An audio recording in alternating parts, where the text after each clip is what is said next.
250।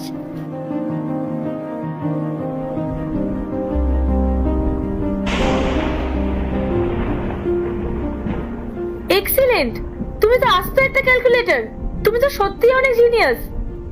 ধন্যবাদ ম্যাডাম, এবার কিন্তু আমার চকলেটটা পাওনা রইলো। নিশ্চয়ই পাবে।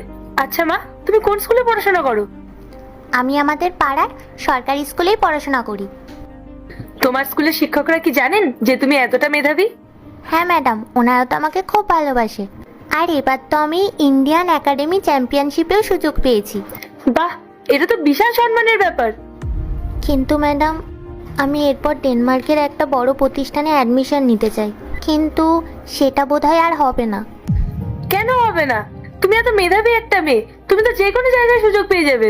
আসলে ম্যাডাম, বিদেশে ওই স্কুলে পড়ার অনেক খরচ। আমার বাবার পক্ষে অত টাকা জোগাড় করা সম্ভব না। তাই বোধহয় আমার ওই স্বপ্নটা স্বপ্নই থেকে যাবে। শুধু টাকার জন্য এরকম একটা মেধার অপচয় হবে? রামু, রামু এদিকে এসো। হ্যাঁ ম্যাডাম, বলুন। রামু, তোমার মেয়ে তো আসলে একটা রত্ন। ও যে কতটা বুদ্ধিমতী সেটা কি তুমি জানো? জানি ম্যাডাম, ওর স্কুলের স্যাররা ওর খুব প্রশংসা করে। ও বলছিল ও নাকি ডেনমার্কে পড়াশোনা করতে চায়, কিন্তু অর্থের অভাবে নাকি সেটা সম্ভব হচ্ছে না। হ্যাঁ ম্যাডাম, ও একদম ঠিক কথা বলছে। ওখানে পড়াশোনা করতে বছরে প্রায় 10 লাখ টাকা করে খরচ। সারা জীবন কষ্ট করেও কি এত টাকা জমানো সম্ভব? আমি কোথা থেকে দেবো এত টাকা? আচ্ছা, তুমি এক কাজ করো, তুমি আজই ওই স্কুলের সাথে যোগাযোগ করো আর ওর অ্যাডমিশনের ব্যবস্থা করো। টাকার কথা তোমাকে একদম ভাবতে হবে না। ওর পড়াশোনার সমস্ত দায়িত্ব আজ থেকে আমার। কি? আপনি সত্যি বলছেন ম্যাডাম? আপনি এতগুলো টাকা দেবেন? হ্যাঁ রামু, ওর এই অসামান্য প্রতিভা শুধুমাত্র টাকার অভাবে নষ্ট হতে দেওয়া যায় না।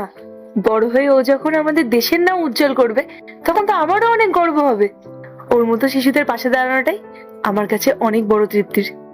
রামু, তুমি আর দেরি করো না, এখনই গিয়ে খোঁজ খবর নাও। ম্যাডাম, আপনি আমাদের উপরে অনেক বড় উপকার করলেন। ভগবান আপনার অনেক মঙ্গল করবেন। মা, তুই এখানে বস, আমি এখনই গিয়ে সব খোঁজ খবর নিয়ে আসছি। ম্যাডাম, তাহলে আমি কি সত্যি বিদেশে পড়তে যাব? হ্যাঁ মা, তুমি অনেক বড় হবে আর নিজের সব স্বপ্ন পূরণ করবে। ম্যাডাম, আমি আপনাকে কথা দিচ্ছি, আমি একদিন অনেক বড় মানুষ হয়ে আপনার মান রাখবো। বেস্ট অফ লাক মা, আমি জানি তুমি পারবে। অঙ্ক করো।